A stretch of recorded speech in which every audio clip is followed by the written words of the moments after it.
Hector Bravo, unhinged. Chaos is now in session. Welcome back to our channels, Warriors. We are still growing. Today we have another special guest, Anthony from Unchained Fit. This guy has 6 years of sobriety, has been to freaking every county jail there is, OC, San Diego, LA, and did some time in the Fed. So we're going to get into his story and how he ended up getting sober. What's up, Anthony? How's you doing, man? What's happening? What's up, Hector? Cool. How's your day going so far? Pretty good, man. Blessed. Super fortunate, man. Just life continues to grow. That's right. In every aspect. And, first and foremost, I got to thank God, man. Just super grateful today. And just a blessing every day being sober, man. It's just biggest game changer in the world. Has God always been in your life?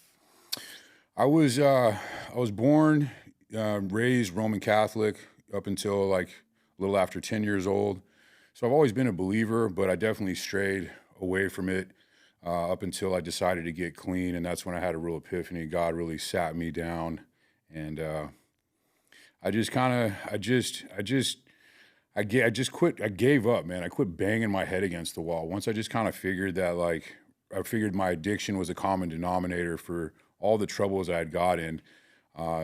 He had sat me down. I was in a jail cell, and I just gave up. I was like, all right, man, I'm done. Like, let's run it. Like, what was your drug of choice? I've gone through pretty much everything. What really destroyed my life was meth, and that didn't happen until I was 30 years old. Were you smoking it, snorting it, injecting it? Smoking it. Smoking it? Smoking it. And you said that you were able to identify your incarcerations, you were able to identify it with meth usage. Is that correct?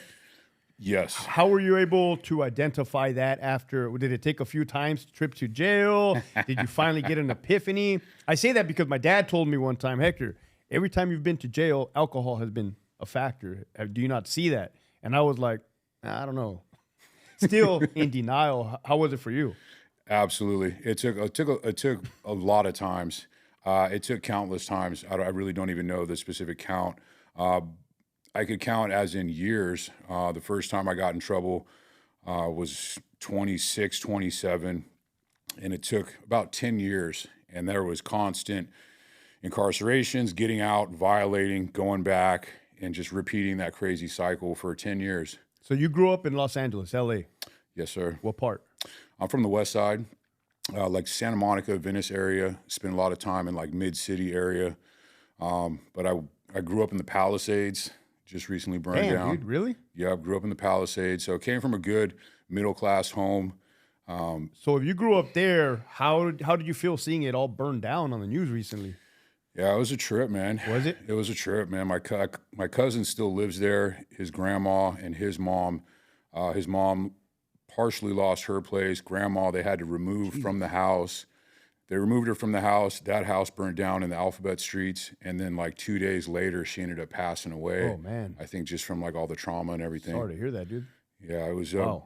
For the most part, everybody was safe though. Everybody lost everything, but everybody, stayed safe. So, Right. Yeah. Damn, dude. So you mentioned 10 years old a lot of it. You said that's when you started using drugs? Yeah. How did that come about? 7 years old, Christmas Eve, my parents come to the door of my bedroom and come in and tell me that they're getting a divorce. And I was like, I laughed at them, I guess. And but next morning it was real. Went downstairs. Mom was sitting there by the Christmas tree, kind of her head in her hands. And I was like, okay, I guess this is real. Went up, kind of supported her. And then my brother came running down, who was 3 years younger, and kind of grabbed onto me. I was like, damn, bro, like just became the man of the house at 7 years old. Shit. Damn, dude. And you remember that at 7 years old that they told you they were getting a divorce? Yeah, I remember them telling me that, and I don't remember laughing in their face, though. Fuck, dude. Did that harm the family dynamics between you? 100%. I was too young to really kind of understand the whole thing. But unfortunately, I did realize that I could use that as an excuse for me to start screwing up as a kid or getting into trouble.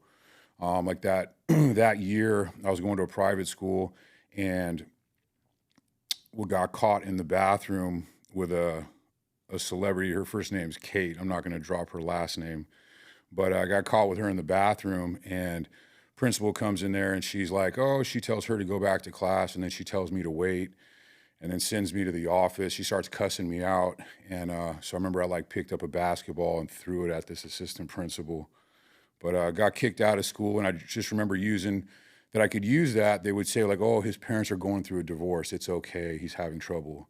And so I was just like, oh, okay, I guess I can do what I want now and not get in trouble. Did you feel that because there was a lack of a male authority figure that you could wild out like that?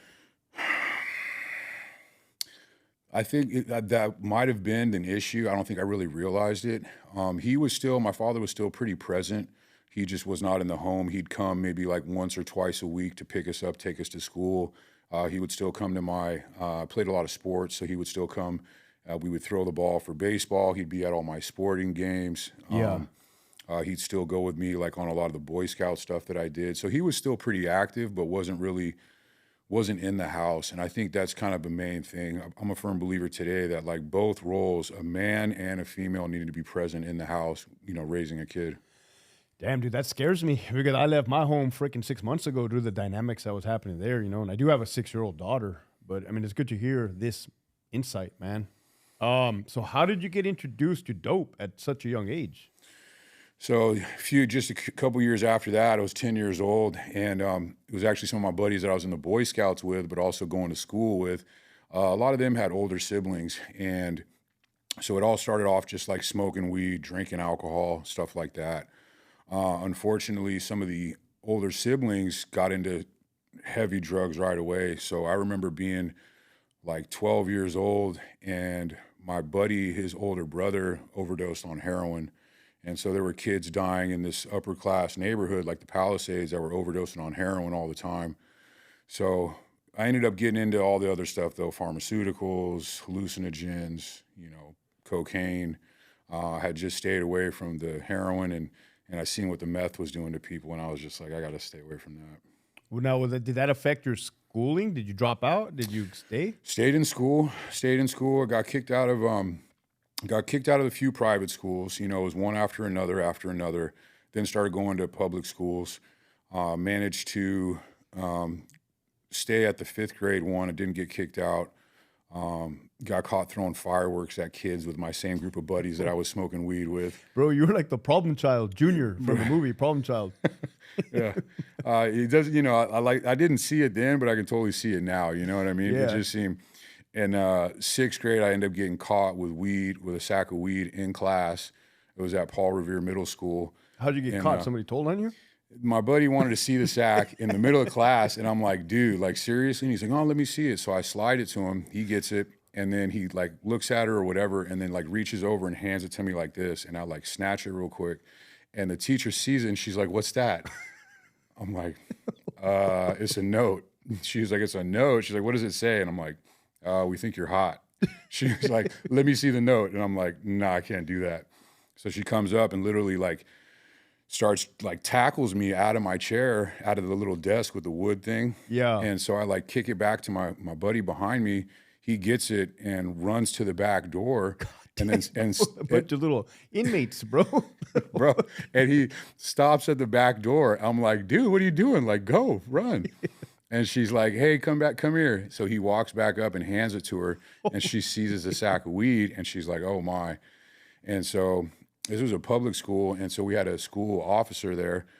So she calls them. It was right before lunchtime, so they come up, put us in handcuffs, and walk us down in front of the school right at lunchtime in front of everybody. How'd that make you feel? Like a badass? Yeah, I thought I was kind of cool. You know what I mean? Damn, bro. Yeah, it was ridiculous. And didn't kick me out, just put me on a week suspension. Hung out with my dad at work for that week, and that was pretty much it. Now, at any time with your like dad telling you stuff like, hey, you shouldn't be doing this? He wasn't really, my dad has been a pretty, straight-laced. He never got into drugs, never really drank too much. He would have a couple of beers, but never seen him intoxicated. Yeah. He was a big martial arts guy.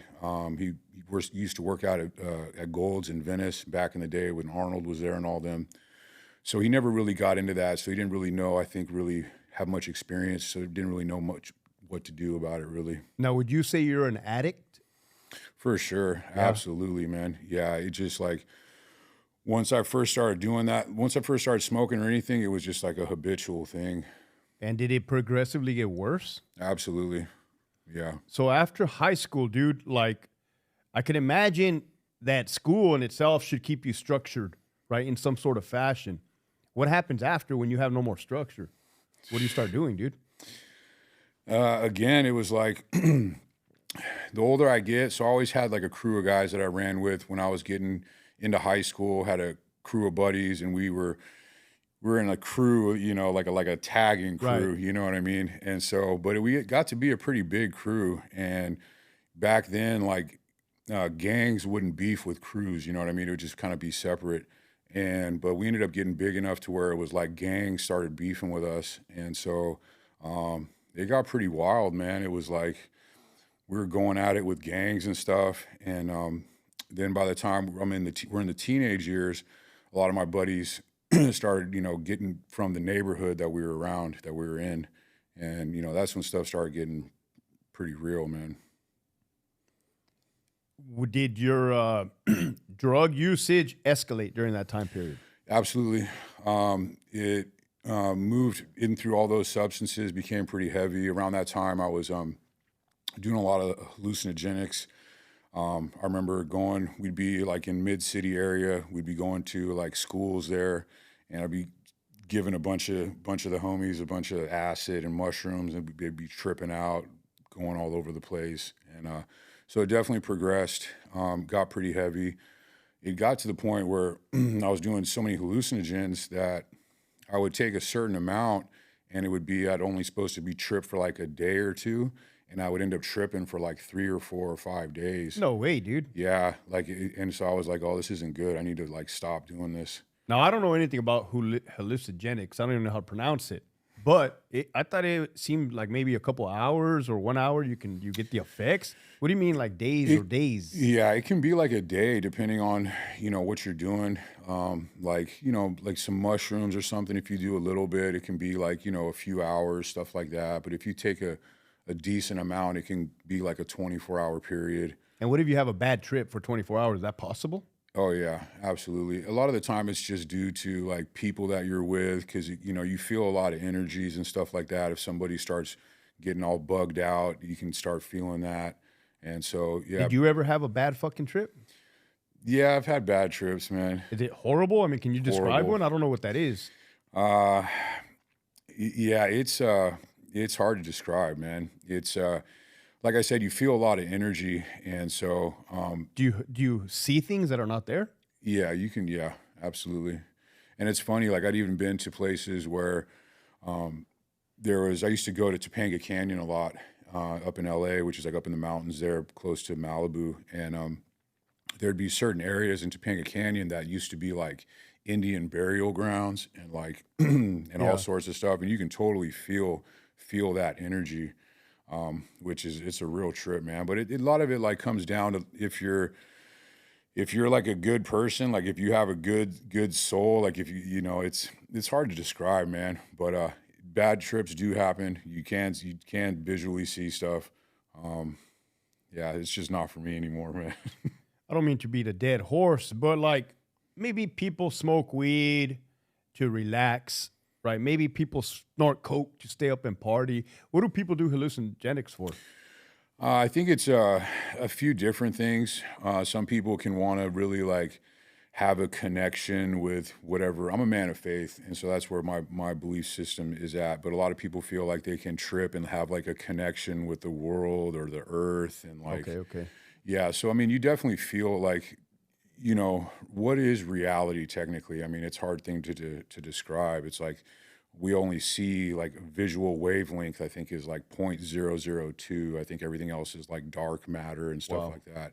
So I mean, there's a whole lot that happens in our atmosphere that we don't see. You know what I Yeah. mean? We don't see like Wi-Fi, we don't see. So it's like there's a lot of things taking place that we just don't visually see, that we're not conscious to. And so by doing that stuff, sometimes you're able to kind of tap in or feel a lot of what other things are going on. Damn, bro, you're a professional drug user, man. Unfortunately, I was. Yeah, Yeah. dude. So Tell us about the first time that you got landed in the can, bro. Like a good long term, or was it? Which county was it? So the first time, man, I was a rookie, man. It was the biggest mistake I made in my life. I had come back to LA.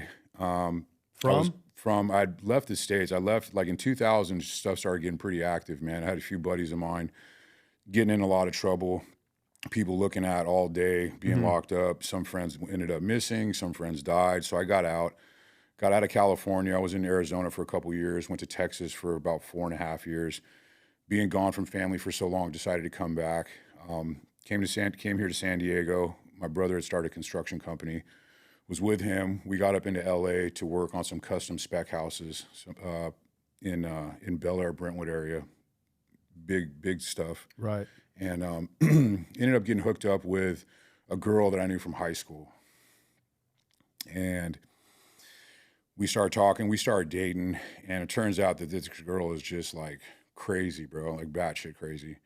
And so she used to drink a lot. And so there was one night she was drinking, wasted, and basically attacks me, and cops get called. I get arrested. I got like 8 hematoma bite marks all over me from where she's, and Was she Mexican? no, she's a white girl. Oh, I would have figured she was Mexican, bro. Yeah, bro, bad dude. Yeah, And so yeah, it was horrible, man. It's like, so, but so I'm in there and I call her and I'm like, hey, this is crazy. She's like, okay, I'll take care of it. I know it's not right. I'll take care of it. I'm like, okay, cool. So we go to court like a week later or whatever, and she shows up with her mom, and her mom knows me from back in the day when we were in high school together, and she doesn't like me. She's like, oh, this kid's bad. Yeah. So I guess apparently she was being supported by her mom still, and her mom was like, if you don't testify against this dude, I'm going to cut you off. Damn. So she ends up flipping and says, I like put hands on her, and she's got no. Now, were you bailed out or were you in custody? I was in custody. Holy shit. I was in custody, and so that's like when I first started going to court. I'm in the LA. I'm going to Boucher Street Court, CCB Court, and so when I'm going to court, I was at first a trustee, and so I'd go to court, be in the court tanks, and I'd get pushed up on. They'd be asking me for my shoes or my thermal, and you're not supposed to give this stuff up. So I'd be in the court tanks. I'd end up getting. Is this in San Diego or in LA? In LA. In LA. Yeah. Where did this domestic incident happen? San Diego or LA? In LA. Oh, it happened in LA. Yeah, this was in LA. All right, it's because you had said your brother was working construction down in San Diego. I heard you said. Yeah, and then we moved up to LA to start working on the houses in LA. So now you're in a trustee area, and you got the Hispanics pushing up on you because they like your shoes. Yeah. Or they want to take them from you. Pretty much. You're a tall ass dude. Dude, how tall are you? 6'3" and change. Yeah. Like I was say like 6'4". Yeah, I got some boots on, so I'm probably right. And they just would all jump you? Yeah, it was like 2008. So I got in trouble actually January 21st, 2008, and so this was going through like February, March, and they would just they would just ask you for your shoes, and I would already know like when I went in and I was housed, they're like, hey, look, when you go to court, they're probably going to bump you up, and like you're just not supposed to cough your stuff up. I'm like, okay. So I just not your size, homeboy, and so I ended up getting smashed by a unit, tank full of dudes. And now, do they end up taking your shoes or do they just smash you? Yeah, they'll end up getting them. You know what I mean? Dude. Once because eventually I'll go down, right? And then while I'm getting stomped or whatever, they'll take them off your feet. Yeah, and then they'll end up somebody will take them and they'll end up giving you their blown out shoes that are all got holes in them and stuff like that. So it's all good. It's part of the game, Now, do you think for the viewers out there that've never been to jail and they want to know how to survive? What would happen if you just said, like, oh, yeah, you could have these shoes and just handed them over? Yeah, so what happens you think you'll be sucking dick, like, next week? Nah, but reputation carries quick. Right. Everywhere, like, wherever you go. So, like, trust and believe, like, if you do that, and then when you get back to your unit, they will know what happened. People will know and talk about it. And, like, so, and it follows you everywhere you go. Like, a lot of the time, like, I'd end up being places where I'd end up having the pad, and like I would know ahead of time, like that some guy was coming over that was like either no good or something had happened. Like I'd hear about it before they'd even get to where they were at. Wow, dude. Yeah. So, I mean, it's a real chain of communication. So for the viewers out there, it's not in your best interest to just give everything up, right? Right. No. Yeah. And it's not a big deal. I mean, a lot of stuff, most of the time, like those ones in the court tanks are going to last a little bit longer because, you know, it's a while before the deputies come through. But usually, like if you're in a unit and something's going to happen, you just got to do what you got to do. And it's not going to last long. Before you know it, they'll be at the bars with the, you know, with the paintball guns or the gas and, you know, all that stuff. So Talk to me about the different units and levels of the LA County Jail. So initially, so I ended up getting, so like I fought that case to April, and at that point in time, I had brought in a private attorney, and it was at jury selection, and so he ended up not showing up that day because he had another case, and so they were like, you got to take this deal or go to trial, and the deal was it would make me a felon, but they were like, if you take this, you get out today, a week, or like 2 weeks, and I'm like, okay, so I took the deal. Worst decision I ever made, became a felon. I didn't. You took the deal. Yeah. You got a strike. No strike, but I took a felony. I took a felony, a year in county, 52-week anger management course, 3 years probation. Once you took the deal, did you get released? No, No? They told me, they were like, if you take it, you could be gone today. This Right. is what they tell verbatim. Right. I wanted to pull the minute report. I'm like, they said today, a week, or in 2 weeks. I'm like, so basically, if I take this, I'm out of here in 2 weeks. And they were like, yeah. I'm like, okay, shoot it. Yeah. Took it. That was April 10th, 2008. My birthday's in May. My birthday comes up May 24th. I'm still in there. I call my attorney. I'm like, dude, what's up, man? This is more than 2 weeks. He's like, dude. He's like, I looked in the computer. Your date is August 3rd. I was like, what? I was like, how is that even possible, bro? Like they told me in court, like a week or 2 weeks. Like, pull the minute report. And he's like, that's just how it is. That's what it is. We can't change it. And so I got burnt tough right there. And so that initial case made me a security level, I think 7. LA County has a security level that goes from 1 to 10. And so being a 7, it's a higher end. So whenever, so like at that point in time, after that case happened, I got booted out to Supermax, which is at North County Correctional Facility, Wayside, Pitches Detention Center. It's out there by Magic Mountain. And so I would go there. So, I mean, I've been to every facility in LA County Jail. Initially going there, I started off, I think it was in like the 5 or 600s, something like that. But they have like 500, 600, 700, 800s then is like high security. And then 900s is like high power. That's where like celebrities are at. While I was there, Suge Knight came through there. And the 900s? Yeah, in the 900s. And then Chris Brown came through there looking all smoked out. He was. Now, I've seen some pictures of LA County Jail. Is it like the cells and then you're staring at a wall? That's where that's at is downtown. That's in like I think it's Central or Old County where you have or there's the towers like in the dungeons because a lot of it is like subterranean. You go down and I think it's the 2,000, 3,000, 4,000, roughly about that, but those are all subterranean. And so it's the cells, a small walkway, and then it's the wall right there. Yeah. Yeah. What type of inmates go there? Everything depends, like security levels, if you're going to court, if you're not going to court. I got stuck there, housed in right around one of those floors because I had come down for medical for like a dental issue and got stuck there. So, I mean, it just depends where you're at. If you've been sentenced, not sentenced, if you're fighting something, a lot of variables. And during that time, how were the deputies? Man? I know you mentioned, what did you call them? Yeah, so 3,000 boys. Yeah. Let's talk about that. So around that time, like late aughts, like 2000, I think might have been earlier, like 7, 8, 9, 10. There were these sheriffs that all worked the 3,000 floor, which was part of that subterranean floor. And there were a bunch of mostly white dudes, big dudes. They were all juiced up, juiced out the game. Bigger than you or your size? Or? No, bigger, man. Fuck, dude. Big dudes, yeah. Like most of them had like an inch or two on me, and they were like yoked. And they wouldn't even wear a belt. A lot of deputies would wear a belt with everything on it. Yeah. They got no belt. They got a mag light in their back pocket, and they'd be walking around carrying like a monster or a rock star. and they're all bald headed. They're all blasted up, They're all blasted. sleeved out, necks blasted. And Dude, this is the first I'm hearing about this, so now I'm super intrigued, bro. yeah, and that was their gang. And they would all have 3 X's on them, and 3,000 boys, and they were smashing people. Like if you came, they were like regular dudes. Like if you came through, they were like, "What's up, man?" And you're like, "What's up?" And like if you look at them, they'd be like, "What the fuck you looking at?"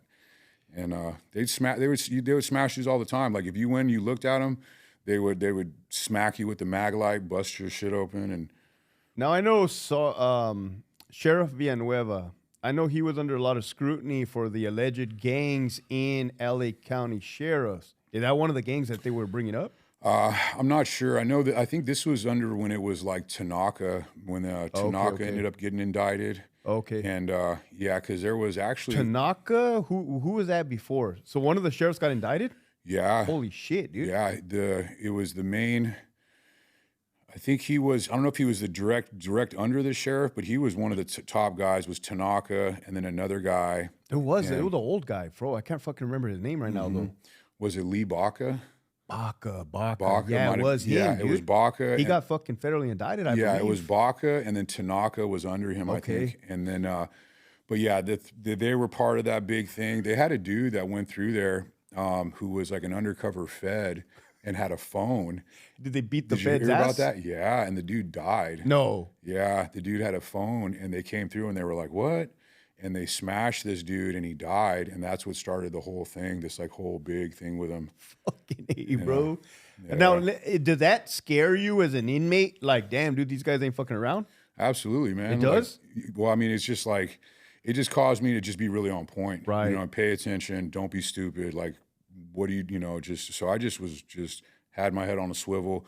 Listen to whoever, like wherever you'd go, people give you the rundown. Like, hey, this is the program. This is what we do. This is what you don't do. This is where you do that. This is where you shower. So I'm just taking notes, and I just would follow the program. Now, were you accepting of the program, or did you have a hard time adjusting? No, I just follow the program. Just follow the program. 100%. And it wasn't an issue to you? No, because you would see people that didn't follow the program, and what happens, and it's just better to follow protocol. Yeah, for sure, dude. What about like day room activities or yard recreational? Did you have any of that while you were in jail?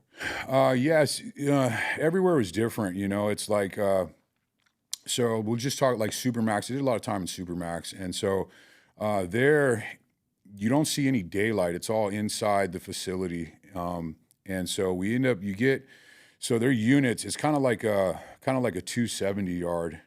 You go and there's a few units within a corner, and so you have a day room. You have probably about 50 racks on the bottom floor towards the back. You have a few day room tables, and then you have stairs that go up, and then you have some racks upstairs. There's a shower upstairs, sink, pisser, and then the same downstairs. So there's not too much activities that go on with the day room and everything. And you would get yard once a week for like about 3 hours. So you'd only see daylight. What did the yard look like? At Supermax, you have a few different yards depending where you're housed at. But for the most part, you come out, it's pretty it's open. It's pretty big. They have a few basketball courts, a couple little volleyball nets. And then most of them, depending, sometimes you have a fence or sometimes you have a wall, but it's a pretty big open area, a track that people walk around, some pull-up bars, pissers and sinks, stuff like that. Deputies on the ground level? Yeah, deputies on the ground level. They have there's towers, so there'll be guys in the towers with guns, and then you have a bubble. They call it a bubble, but it's where it's like a fence, and a lot of them were all right. Some of them, they would come in, they'd bring music, they'd bring an MP3 player or something back then, and they'd have a speaker, so we did get to hear some music and stuff. So, everybody's on there just doing pull-ups, walking the track. What about mandatory workouts? Mandatory workouts, absolutely. So if you're 36 years old or younger, mandatory to be working out. I just kind of, like I said, I would just always be observing and see like how people operated, see like what guys kind of seemed like they had things going for them, and just kind of see what they did on their day-to-day things and just kind of mock that. It was like, okay, be up early, keep my bed area in order, keep my mat. Like, usually for white guys, it's not like mandatory to have your mat rolled up, but I would roll my mat and have all my stuff folded and put away, like, so I just ran a real tight program or tight routine myself. And just from being there, from doing time, from being in there, like eventually a lot of times I'd end up having pads, stuff like that. I'd end up running the unit, So you got used to it then? I did, got used to it. I never used, like, my addiction would always, it's just as easy to get high in there as it is on the street. It's pretty expensive to get high in there, but people are doing it all the time. They'd have, like, in each unit, there'd be like one binky, which would be like a homemade needle, and like everybody in the unit would share that thing. God damn, bro. That's a good way to get hepatitis C, and that's why a lot of people all sorts of stuff. Yeah, it's MRSA. All sorts of crap, man. And so I never got high just because of everything that's... Staph infection. Bro, like dude, guys would have stuff so bad. So the reason you didn't get high is because you didn't want to be sharing needles and stuff like that? No, because I wasn't trying to get messed off, you know what I mean? Right. It was real serious in there. It's like, stuff would be popping off all the time. And so I just was trying to make sure I just didn't stay out of the mix, Hey guys, consider becoming a patron where you will get first exclusive dibs on the video before it airs to the public, and you'll get to ask the guests special questions that you have in mind. So that's also another way to support the channel. Thank you guys. Appreciate all of you. Keep pushing forward. Make sure you hit that link in the description below. Now, you were telling me before we started the show that the Mexicans were trying to incorporate you guys into their program, Yeah. such as like adding to the kitty. Yeah. Tell us about that. Yeah, so everywhere, like each facility was a little bit different. It'd be different in how the homies Southsiders would try to push up on the whites in regards to, because before, I don't know when it was maybe like, I don't know, maybe early aughts that it kicked off, because before we would have to contribute to the kitty, but we fought over it, and it kind of was declared that, okay, we don't contribute. We run our own program, they run their program, but we still back each other if something pops off. And so depending on different facilities, they would press a lot harder than other places. So, but I knew what it was, and so I just always drew a line down there. I was like, hey, look, this is what it is. And a lot of time, fortunately, just due to on the street, I grew up with a lot of Hispanic dudes, and so if it came down to it, I would call in like, hey, this is who I am, this is where I'm from, this is who I grew up with, and they would get found out and things would be made all right. So since you were not using in jail, how did you view it? Did you view it as a timeout, break away from the real world, getting yourself together? How did you view that? Yeah, I really always kept things real separate because I would see people that would always be on the stress box or on the phone, and they would really be caught up in everything that's taking place in the world, and it didn't work out good for them. They would have a really hard time. And so I knew I just had to keep everything separate. So it was basically like everything was just put on hold. Like I didn't think about the outside world when I was in there. I just focused, like that was my world, that was my day to day. Like make sure I'm doing this and this every day, just to make sure everything was running smoothly for myself. Now, you told me you landed yourself in federal custody. Was that here? Yeah, eventually. So I was doing this nonsense, man. It was started smoking meth at 30 and really started falling off. Eventually lost my job, lost the place I was living in, and then just was running the streets. Like, did you get sucked up? Sucked up, bro. Yeah, I got some pictures, but yeah, sucked up. Yeah, not good. And eventually found myself, I was with a buddy of mine, and we were going and picking up some stuff, doing some crap, and got stopped, and basically figured out that they had our pictures in the car for LAPD Pacific Division, and I ended up being on their most wanted list, I guess. And it was crazy, bro. This was right before I lost my place. They came to my house, knocked on the door. Long story short, they ended up chasing me through the apartment. I like Superman off the patio. Really? In just my boxers, and I'm running down the street in just my boxers, get away from them. And then couple of days later, I'm over there by like La Cienega in Venice at my homeboy's house. They see me on foot, and I end up getting a foot pursuit, outrun the unit. Then the ghetto bird comes, got away from the ghetto bird. And it was crazy, man. Eventually, they ended up snatching me up. And I never realized how, like, what I was doing, or it was, I guess, some sort of a big deal. I remember being in the tank, one of the substations in LA when they finally got me, and like dudes were coming to their shift or leaving their shift, and they'd see me in there, and they were like, "Yeah, hell yeah," and I'm like over me, like what the fuck? Yeah. But yeah, so it got pretty out of hand, and eventually they maxed me out. One time I had gotten a program, and I didn't go back to the program. They stopped me, and so I went back to court, and he was like, "Oh, you're back so soon. I told you I'm gonna give you your joint suspension." So he gave me my prison term suspension, which was 3 years with half. So I get locked up. That was in January. This was January 2014, and then in April I was at Medium South Yard, which is out at Wayside as well, where Supermax is at. That's like the low security Camp Snoopy. You got like a sand volleyball court, and I'm there on a Sunday, and they call me, and I go outside, and they're like, "Hey, you need to contact home." I'm like, "What?" So I call home. I call my dad, and he's like, "Hey, Angelo's dead." And I was like, "What?" And that's my younger brother.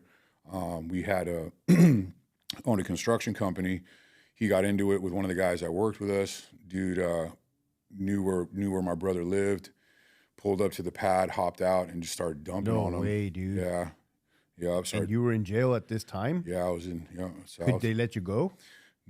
So started going through the process, like you can go to a funeral, you know what I mean? So I filed all the paperwork, judge denied it, and then approved it.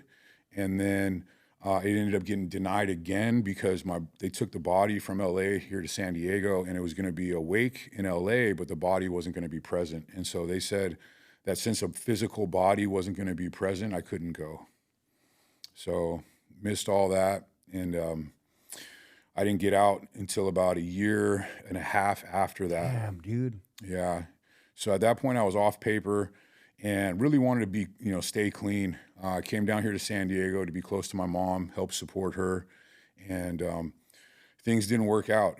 I was starting to work for the family restaurants, and me and her husband, we don't really get along too well. And so that lasted a few weeks, and the next thing you know, I had no job.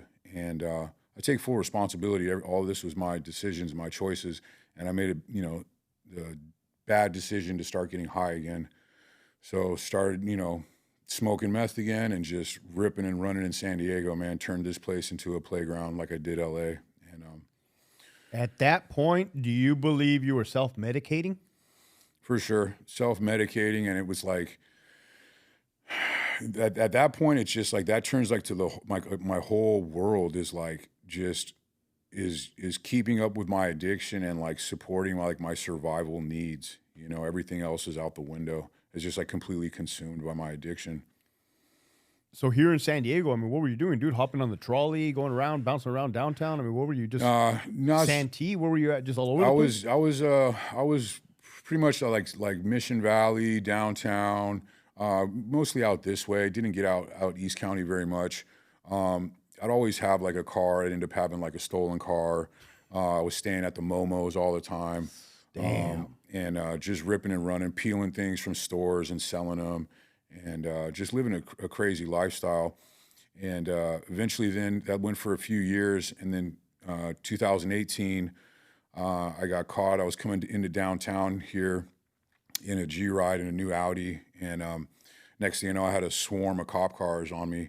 They had called it in, I guess, and so I took them on a high-speed pursuit through downtown on like a Friday at like 5:30 p.m. People, cars, traffic everywhere. Managed to get back up and get on the freeway here, and lost most of them. But then somebody pulled into me. I caught a flat tire, got it off the freeway around like Sassafras, and then I ran and started hopping fences. I was going to run back across the freeway, but all the cars were there, all the cop cars. There was like 15 of them or something, and so I started doubling back, and I could hear them coming. Were you high? High as a kite, man. Fuck, dude. So I found a crawl space under a house. I went under a crawl space, Most of them came, went, left. Finally, one came in and like went up under there, found me, pulled me out. And that's actually my clean date. So that's October 5th, 2018. October 5th, 2018. Yep. The day you got twacked out of your mind and went on a fucking car chase from hell. Crazy. I had like a big bag full of car fobs. I had like streets with cars parked all up and down them. It was just madness, bro. I had the key to a Bentley in my pocket, and they like pat me down. They're like, "What is this?" I'm like, "Oh, don't worry about it," you know. Fuck, dude. Madness. Is that when you got charged with a federal crime? No, so they charged me was GTA, felony evading, felony resisting, blah blah blah blah blah, and that's when I was in. I was at what's the name of it? It's at George Bailey. It's one of the facilities right there at George Bailey, and so I'm in there and. I just was like, so this was October, it happened in October. So like November, my brother's birthday's in November and the holidays were coming up and I'm like going through it, man. I'm like, dude, what am I doing? Like here I am locked up again. The holidays are coming again. Like started counting and it was like more holidays than I wanted to admit to that I'd been locked up consecutively for. And so I was going to a church service there and had a breakdown, bro. I just straight broke down in the church service. I was like, just hit me, man, just broke. And I was like, I'm done, man. Like, and so I'd be in my cell and I'd just be talking to God, man. That's when I first started talking to God, just like he's my homeboy. Like, let's back up real quick. When you were using at that point in San Diego, did you have a will to live? Yeah. You did? Yeah, it was just a will to live, to get high. I don't know. I mean, I just knew, I've always known that like I was better than what I was doing. But I was just so consumed by my addiction, and then all the relationships I had kind of pushed them all away, or they, you know, so I just didn't really have anything. Did you want to stop, but didn't know how, or you didn't even want to stop? I didn't want to live that life anymore. I know that. But you kind of just didn't stop it. Yeah, there was no really way of of stopping it. Oh, I get it, man. Yeah. I get it. Yeah, it was rough. And so I just started talking to God in my cell. I was like, man, I'm just done, man. I was like, that's when it hit me. It's like my addiction. I mean, I already knew it, but it was like, that's when it was really like, okay. And I was like, all right, God. I was like, man, give me a program, bro. And I'm done, dude. And there was no program option on the table at court. And so I was on the bus going to court, talking to God. And I was like asking him for a sign, and I passed a church and I'm like, okay. I was like, but I need another sign, God. I was like, you know, I'm hard-headed. And so we passed another church at that point, and that one had a crow on top of the cross. And I always seen my brother in crows. We had lost another buddy before my brother died, and he would feel him in crows and stuff like that. So there's always been a connection there. And so after that second one, I'm like, all right, man, I hear you talking, man. Let's go. So we got to court, and the judge was like, all right. He's like, for some reason, I want to offer this guy a program. And I'm like, he's like, would you be interested in taking a program? I was like, yes, sir. Is that an alternative to prison time? Yeah, absolutely. So that wasn't even an option. It was looking like I was going to go upstate. Like the prosecution hadn't brought up a program. It hadn't been spoke about. And it was like, for some reason, the judge was just like, you know, I feel like I want to offer him a program. And I was like, man, let's go. Yeah. Took the program. And I'd been through programs before and seen how people were successful. So I just knew that, like, get to the program and just jump right in, be all in, like volunteer to help out. Where was the program located? Vista. In Vista? Yeah. It's called Choices. Choices? Choices in Recovery. Now, is that a halfway house? No, it's a residential drug program. So they have a lot of people that come in that are referred from the court systems, and then there's also people that come there for private, Okay. So it was a live-in residential drug program. Rehab. Yeah, it was a 3-month residential, and then it would go to outpatient. Okay. And so I'm there crushing it, doing really good, volunteering to help out, do everything, just like fast tracking. I was going to be like a house manager. I was just doing really good. And a couple weeks away from graduating the program, and I'm in the house, and they tell me I have a visitor, and it's like the middle of the week, and we don't have visitors during the middle of the week. And so I get up and I look out the window and I see a bunch of black vehicles, and I'm like, And so then I sit back down and I see some dude come in the house with a badge on his neck, and I'm like, oh man. He's like, are you Anthony Autry? I'm like, yeah. He's like, I'm a U.S. Marshal. I got a federal warrant for you. I was like, I'm like, what does that mean? And he's like, He's like, that means you have to come with us. And I'm like, can I call my attorney? He's like, when we get in the car. I'm like, man. What was that about? Dude, I was like, what's up? And so I call my attorney when I'm in the car, and he's like, not good. I'm like, what do you mean not good? And he's like, not good. He's like, I don't know, but it's not good. So it turns out the feds have 5 years statute of limitations. So it was about like 3 years prior, roughly, that someone made a control buy off of me for 2 ounces. And so Made a control buy off of you. So you were the seller. yeah. Yep. And why did they wait so long to snatch you up? I think because they seen I was done. You know what I mean? Like, this dude's clean. He's on the straight and narrow. Like, this guy's not going to be messing around anymore. I think it was like, okay, well, we need to get this dude for something. So, like, we can get him on this, because they didn't get me on anything else. So. And what county was that based out of? It was here in San Diego. The control buy was in San Diego? Yeah, it was here in San Diego. The U.S. Marshals cafled you up. Yep. Why was it the Marshals? They collect for the feds. So, yeah, those are the ones that collect for the feds. So then they freaking gaffle you up. Yep. Well, that's embarrassing. Like, how do you tell the rehab? You know what I mean? Like, it was tough, man. It was like, you know, because things are going really good at that point. At that point, I had like 8 months clean. Damn, dude. Yeah, so relationships are restored with family. Right. Everybody's super proud of me. Everybody, you know, I was getting in good shape. I was going to the gym all the time. I was just like really crushing it. And so it was a tough pill to swallow. But I knew that it was like, to me, my opinion, like everything in this world comes down to good versus evil, man. Yeah, I feel that way. 100%. And so I know that it was like I had been playing for one team for so long, and then now like I'm all in, bro. Like when I'm in, I'm in. And so it was like now it's like, okay, like I'm on God's side, bro. Yeah. And so I knew that it was just kind of like, you know, the evil one stuff trying to just get me off course, get me to. So I was like, okay, like it's something I did. I take accountability for it. Right. I take ownership for it. And I'm just gonna. At what point did they explain to you you did a control buy 3 years ago and this is what we're getting you for? Yeah, when I went to court and I talked to the defense attorney. Did you remember that buy at all? Yep. You did? I did. Was it any different than any other? It was. It was like a dude that I knew was like he had done something for me, so I kind of owed him a favor. Yeah. And he was like, "Oh, this is my homegirl," and I was like, Fuck, dude. And he was like, "Oh, I know her from the neighborhood, because he was from up north, and this and that and the other." And I was just like, I don't know, man. But I was going through it at that point, and I needed as much money as I could, and so I just did it. And I knew, and I just had a bad feeling about it. And it turned out that, I don't know, she was an undercover or something. And so initially I walked in the courtroom, and they were like, because it's over 50 grams, and that can carry a mandatory minimum, which is 10 years. Over 50 grams? Over 50 grams of meth or heroin with the feds can carry. Now, I'm not a mathematician. Grams and ounces. Grams, 50 grams. But grams and ounces. You said it was 2 ounces. Yeah, so it was technically, I just saw the paperwork the other day, it was like 52.7 grams. So, because I had pinched a little bit of the 2 ounces. And so it was just over their 50 gram minimum. Wow. Yeah. And so then they also had a charge that was a criminal forfeiture, which was like having things in your name, but I didn't have nothing in my name. So I spoke to Jan Ronis, who's a friend of the family. How many grams is an 8 ball? 3.5. Okay. Yeah.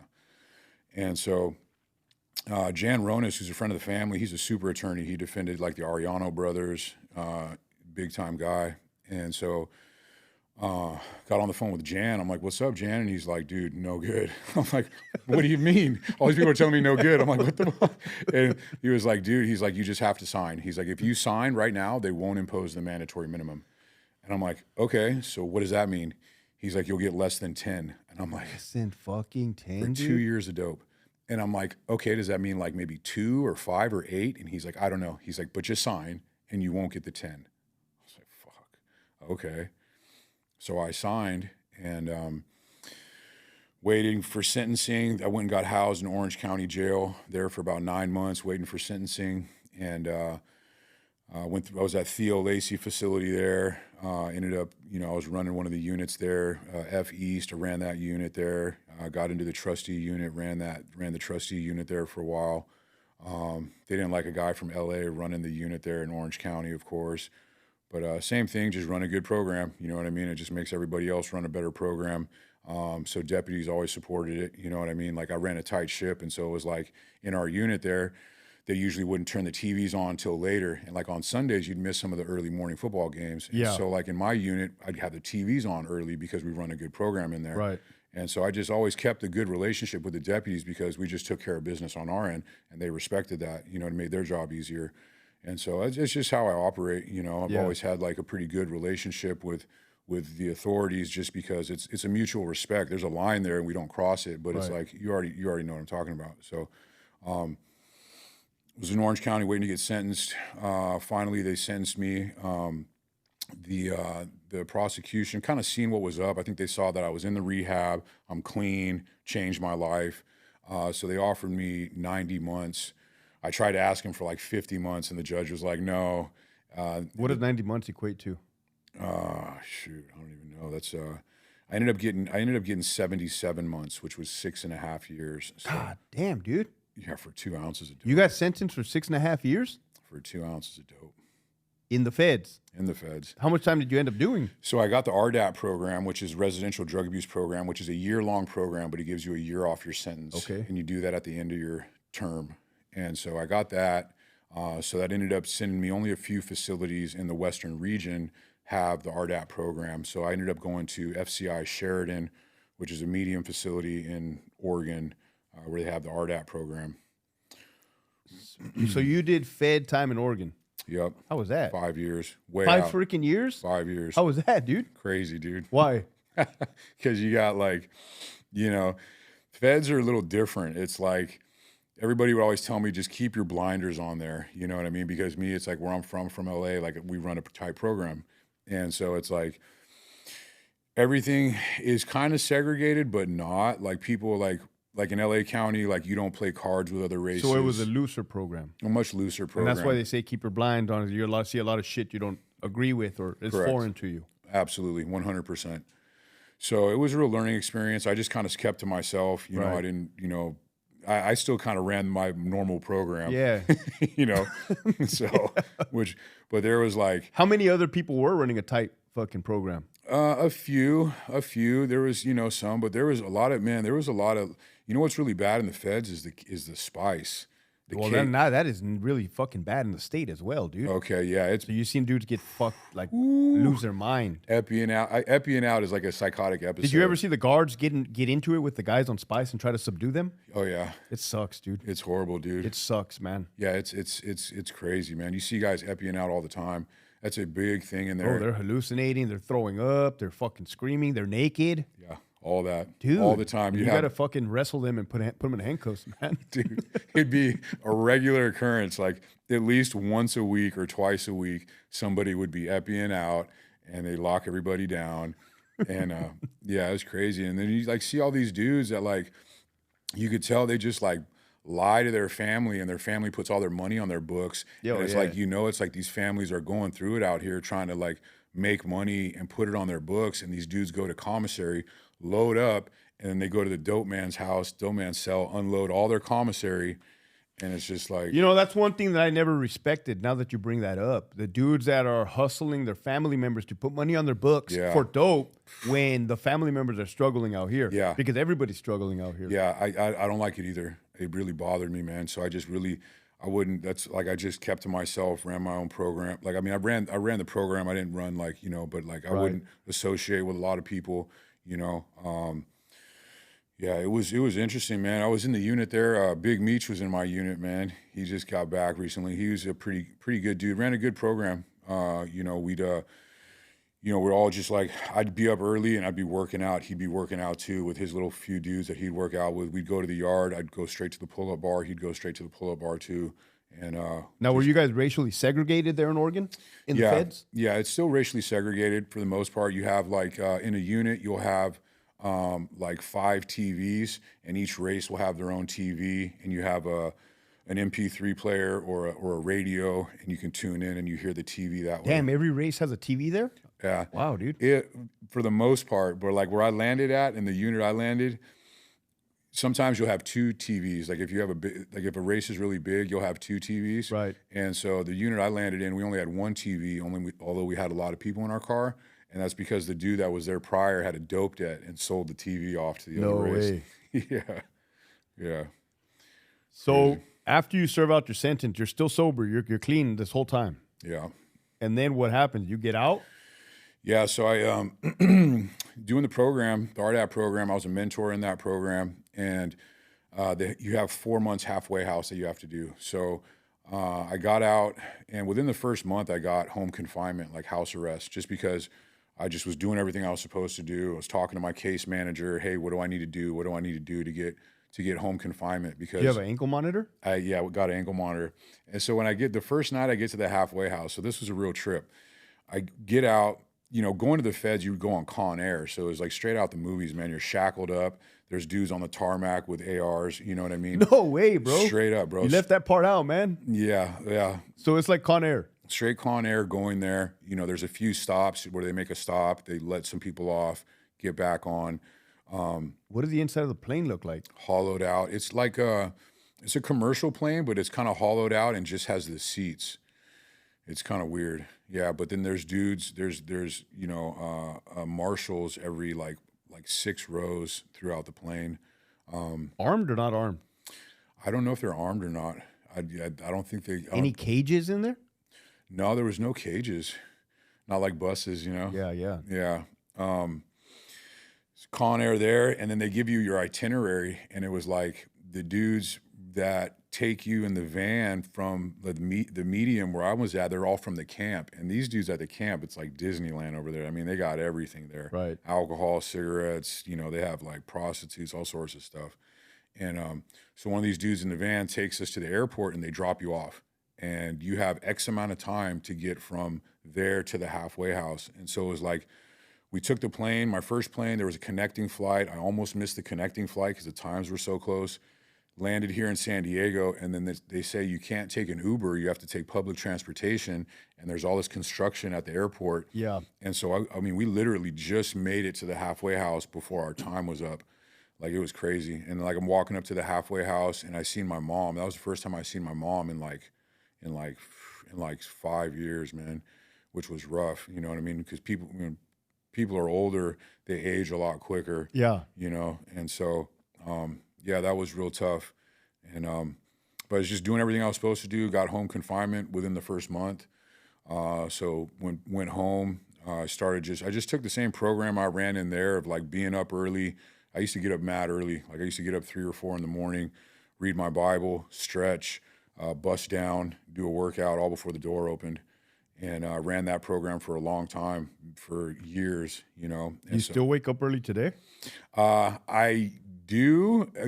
Just recently, over the last month, man, I haven't been sleeping good. And so I've been sleeping till like 6 or so lately, depending. But usually I'm always up, bright, when it's dark out, get up, run the same program. I still get up, get in my Bible, read some other stuff. I journal gratitude. Yeah. That's pretty much where I'm at. Just I'm grateful today because of everything I've been through, That's what's up, dude. So I live in like gratitude, absolutely. And I just keep it authentic, bro. I just I started running this program out here. I was up early, going to the gym. I started working at the Iron Workers Union. So I'd be at the gym at like 2. I'd be at the yard wrenching iron at like 6:30. Do that all day. Then I started going to Victory MMA. Yeah. Started rolling, doing jiu-jitsu. So I'd roll in the afternoon. Then I'd go home and just repeat that. I did that for like 8 months. No social media, nothing. And then a guy I met was like, hey, there's people online doing what you do, because I always try to help people too. Right. And he was like, hey, this is what guys do. And I'm like, oh, okay. So I started checking it out, and I decided to just jump in, man. Being selfless, helping others. Absolutely. Yeah. And that's one thing I always talk about too, is like investing in oneself is a very selfless thing. And people don't understand that. It's like, but by doing so and investing in myself, whether it's financially or just getting myself, I call it in proper alignment. You know what I mean? Getting my faith dialed in, being dialed in emotionally, mentally, physically, getting in proper alignment, running a good program motivates others to run a better program themselves. It motivates others to do better. You know what I mean? So when I talk to people about getting on this program and bettering themselves, I say it's a very selfless thing. Absolutely. 100%. A lot of people struggle to grasp that, though. It's good. Oh, I get it, man. Yeah. So where can people find you, dude, on social media? So on IG, it's Unchained_fit. I have a YouTube that I've just started doing. It's at GFC dash Autry. And then I just started a TikTok as well. There's links on everything there. So if you, IG is my main thing. That's where I do all my marketing. That's where I talk to everybody at. Yeah, I'll link it in the bottom. For sure. For you. Yeah. With all your life experiences, dude, good and bad, man, what closing final words do you have for the world to hear, dude? You know, if I'm able to do it with all the crap I've done, man, then you can do it too. And you just really have to nobody can make anybody do anything, you know. All we have control over is ourselves, and you have control over yourself. And so you just have to make the decision to invest in yourself, find discipline. Discipline is where it's at, man. And the biggest thing really is to just take action, period. Like, take action. Go. Like, stop reading about it, stop researching it, stop doing all that stuff, and actually do something about it. So the biggest thing I could say is just take action, man. Can you elaborate on the taking action part? Because I know exactly what you're talking about. A lot of people will talk a good game or come up with a million excuses of why they can't do it, shouldn't do it. You know what I mean? Yeah. So best way I can relate it is, like, today I'm 42 years old. And so I really know what decision needs to be made in whatever situation that comes up. And it's like, so today we're grown adults. We know what we're supposed to do. So just do what you're supposed to do. Like, fuck your feelings, fuck what you're going through, and just make the right choice. And do that daily. Like, focus on today. Like, take what tangible choices you have. Like, you can control what food you eat. You can control whether you work out or not. Right. So focus on today. Just make the choices that you're supposed to make. Fuck your feelings. Do what you're supposed to do. What would you say for people that are hesitant or don't act due to being heavily influenced by outsiders' opinions? Probably one of the most liberating things that I've come across myself is to finally stop caring what other people think. Absolutely, dude. Yeah. It's been... That's been probably one of the biggest freeing things. And then also forgiveness. I'll end on that. Forgiveness is huge.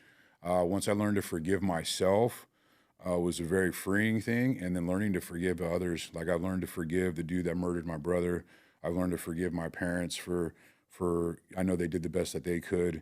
And so finding forgiveness has also been a huge thing too. And making amends. Yeah, absolutely. 100%, man. Cool, dude. Well, it was an honor having you on here, bro. Glad you were able to share your story, dude. And this is why we do what we do, man, to help others. Absolutely. So thanks for coming on the show, man. Appreciate it. Yeah, thanks for having me on. There you guys have it, folks. Another banger, man. We're going to keep bringing it to you guys. If you like what you saw, make sure you hit that subscribe button at the bottom. Love you guys. Keep pushing forward.